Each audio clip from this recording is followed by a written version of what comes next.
కాదురా, రీసెంట్ గా జరిగిన ఒక ఇన్సిడెంట్ అనుకోండి, లేదా ఇంత ముందు పాస్ట్ లో జరిగినవి అనుకోండి.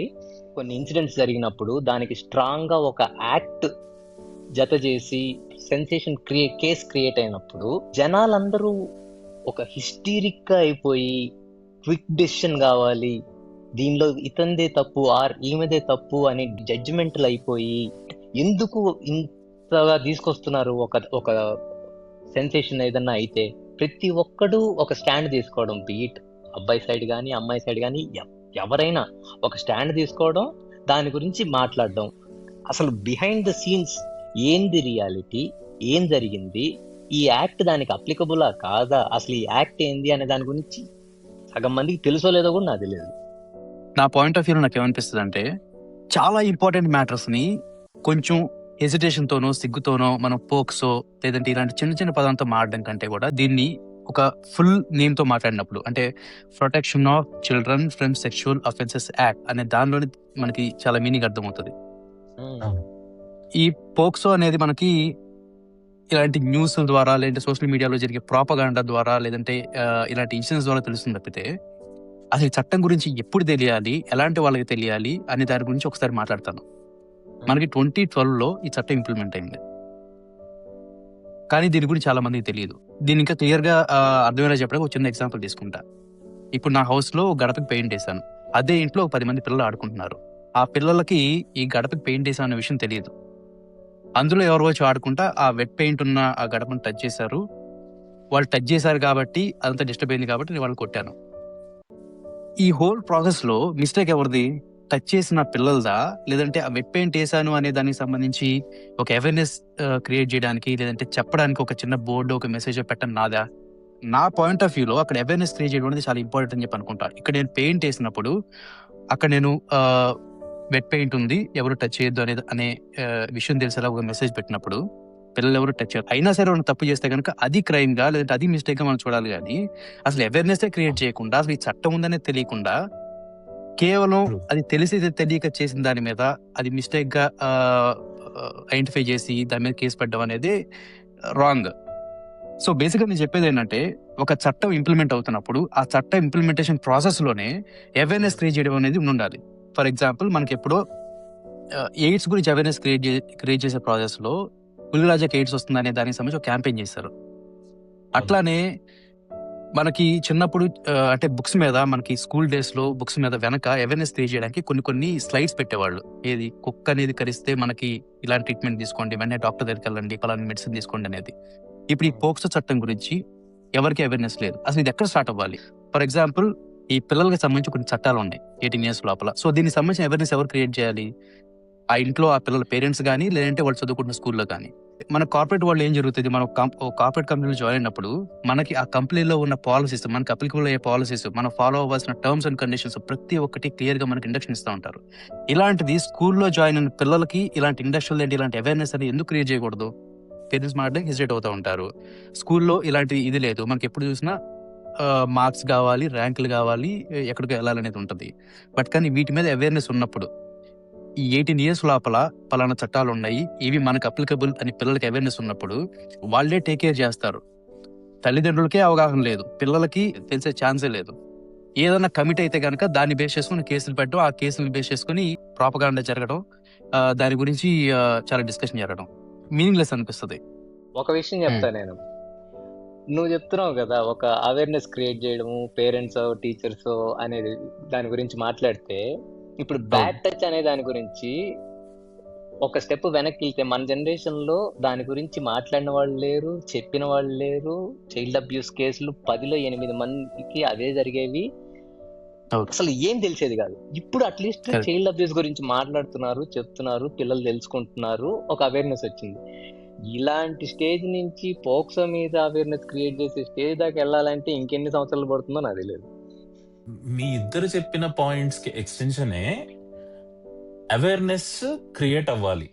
ముందు నుంచి ఒక చట్టం వచ్చినప్పుడే అవేర్నెస్ అనేది జనాల్లోకి బలంగా తీసుకెళ్తే ఆ చట్టం ఇంపార్టెన్స్ తెలుస్తుంది, జాగ్రత్తగా ఉంటారు. అప్పుడు జరగలేదు, ఓకే.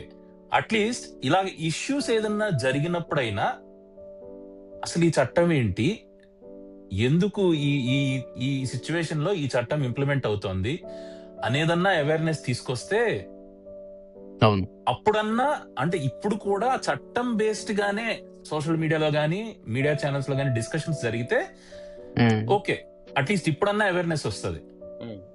ఎగ్జాక్ట్లీ. ఇప్పుడు కూడా ఏ పాయింట్ చెప్తున్నారు?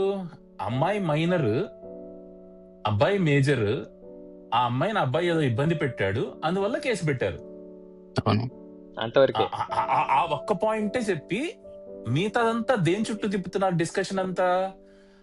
వాళ్ళ ఫాదర్ పొలిటికల్ బ్యాక్గ్రౌండ్, వాళ్ళ ఫాదర్ ఉన్న పార్టీ, రూలింగ్ లో ఉన్న పార్టీ ఎందుకు అరెస్ట్ చేయట్లేదు, వాళ్ళిద్దరు ఏదో కొల్యూడ్ అయ్యారు, ఆయన సెంట్రల్ మినిస్టర్ కొడుకు కాబట్టి ఏం చేయలేకపోతున్నారు, ఇలా తిప్పుతున్నారు తప్పితే దీనివల్ల ఏమైంది?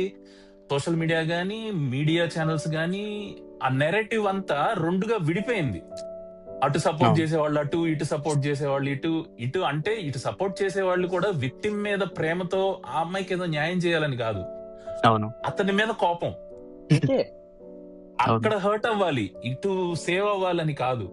కరెక్ట్. సో ఇక్కడ ఏంటంటే ఆ అవేర్నెస్ వదిలేశారు. అసలు ఆ చట్టం ఏంటి, దాని అంతెందుకు, సింపుల్. అసలు వాళ్ళు చెప్పాల్సింది, ఒక సెంట్రల్ మినిస్టర్ కొడుకైనా ఈ విషయంలో తప్పు జరిగితే తప్పించుకోలేడు, అంత బలమైనది ఈ చట్టం.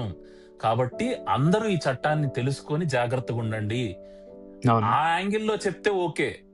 ఆ యాంగిల్ తీసేసి దానికి పొలిటికల్ యాంగిల్ తీసుకురావడం వల్ల నీకు డిస్కషన్ అంతా వాళ్ళ ఫాదర్ రిజైన్ చేయాలా వద్దా, వీళ్ళిద్దరు ఏమన్నా మాట్లాడుకోవటం వల్ల ఇమీడియట్ యాక్షన్ తీసుకోలేదా, ఈ నేను చదివిన ప్రకారం, నేను దాని మీద స్టడీ చేసిన దాని ప్రకారం ఒక రోజు లేట్ అయితే అవ్వచ్చేమో, ఈ పర్టికులర్ యాక్ట్ లో ఈ పర్టికులర్ కేసులో తప్పించుకోవడం, అరెస్ట్ చేయకుండా ఉండడం అనేది జరగదు ఎవరైనా సరే. ఎవరైనా సరే. అంతెందుకు, అవును. దీంట్లో జెండర్ ఇది కూడా లేదు. ఎందుకంటే కొన్ని మంత్స్ బ్యాక్ ఒక టీచర్, ఫీమేల్ టీచర్ అబ్బాయి, మైనర్ అబ్బాయితో సెక్షువల్ రిలేషన్ పెట్టుకోవడం వల్ల ఆవిడ అరెస్ట్ చేశారు.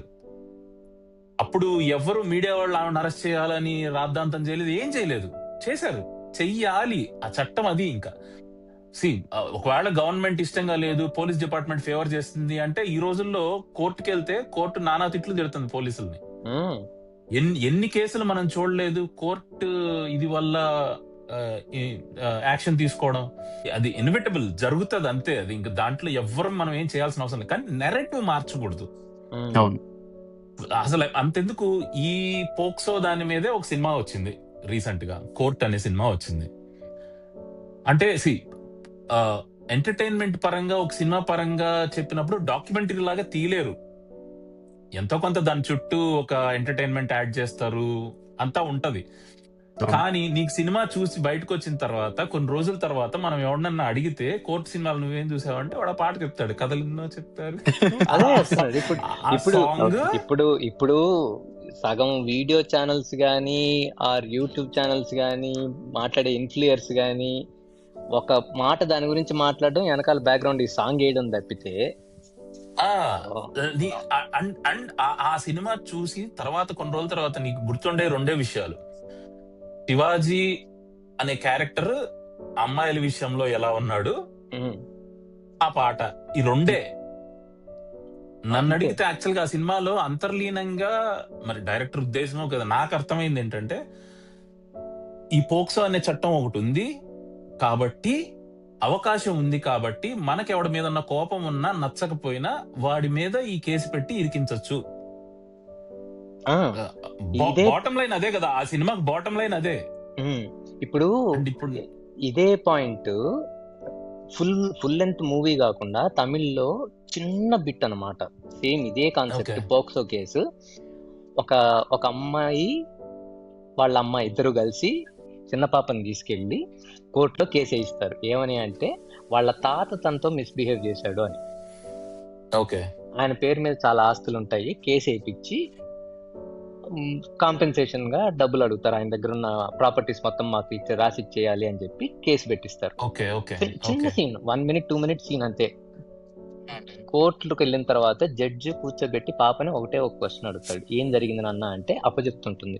అమ్మమ్మ గుడికి వెళ్ళినప్పుడు తాతయ్య నన్ను ఒళ్ళో కూర్చోబెట్టుకొని చాలమ్మా ఆపేసి అంటాడు. ఆపేసిన తర్వాత అమ్మాయిని పక్కకు పంపించి వాళ్ళ అమ్మమ్మతోటి మాట్లాడతాడు. ఒకే ఒక విషయం అడుగుతాడు, ఈ పాపకి ఎంత జరుగుతుంటే మీరు ఎక్కడికి వెళ్ళారు అని అడిగితే ఇద్దరు సమాధానం కరెక్ట్ చెప్పరు. ఓకే, ఆయనకి క్లియర్ అర్థమైపోతుంది వీళ్ళు మిస్యూజ్ చేస్తున్నారు, దీన్ని పోక్సో కేసుని మిస్యూజ్ చేస్తున్నారు తప్పితే యాక్చువల్ గా జరిగిన సీన్ అది కాదని అర్థమైపోతుంది. తిడతాడు లాయర్ని, బుద్ధుందా నీకు అసలు, ఏ కేసు పడితే ఆ కేసు తీసుకురావడమేనా, ముందు వెనక ఆలోచించేది లేదా అని తిట్టి రివర్స్ లో వాళ్ళ మీద కేసు వేయించి వాళ్ళ చేత కాంపెన్సేషన్ కట్టిస్తాడు. సో ఇక్కడ నువ్వు చెప్పే ప్రాసెస్ లో నాకు బాధితులు నేరస్తులుతో పాటు బాధ్యులు గురించి కూడా మాట్లాడాలనిపిస్తుంది. సో ఎవరైతే ఈ అవేర్నెస్ క్రియేట్ చేయడంలో ఫెయిల్ అవుతారో వాళ్ళని బాధ్యులుగా యాడ్ చేయాలి కదా అనేది నా పాయింట్. ఓకే, ఇప్పుడు ఫర్ ఎగ్జాంపుల్ అంటే పోక్సో అనేది ఫుల్ ఫామ్ గా మాట, అందులో ఒక సెక్స్ అనే పదం ఉంది, సెక్షువల్ అఫెన్సెస్ యాక్ట్. అలాంటి పదాన్ని ఉన్న చట్టాన్ని గురించి మనం మాట్లాడడానికి హెసిటేషన్ ఉంటే అవేర్నెస్ క్రియేట్ కాదు కదా. సో సెక్స్ అనే పదాన్ని ఒక బూత్ లాగా చూస్తేనో, లేదంటే ఇలాంటి పదాలు ఉన్న దాని గురించి మాట్లాడడానికి సమాజం, పేరెంట్స్, స్కూల్ ప్రతి ఒక్కళ్ళు ఒక హెజిటేషన్ తో ఉన్నప్పుడు అవేర్నెస్ క్రియేట్ అయ్యే ఛాన్సే లేదు. అవేర్నెస్ స్కూల్ లెవెల్ నుంచి రావాలి. నిజాలని ఎలాంటి మాస్క్ లేకుండా నిజాయితీగా నర్మగర్భంగా మాట్లాడినప్పుడే అవేర్నెస్ క్రియేట్ అవుతుంది. అంతేగాని కొన్ని పదాలకి మాస్క్ వేసి కొన్ని మాట్లాడాల్సిన పదాలని మాట్లాడకుండా హైడ్ చేసి మనం మాట్లాడుతూ ఉంటే అవేర్నెస్ రాదు.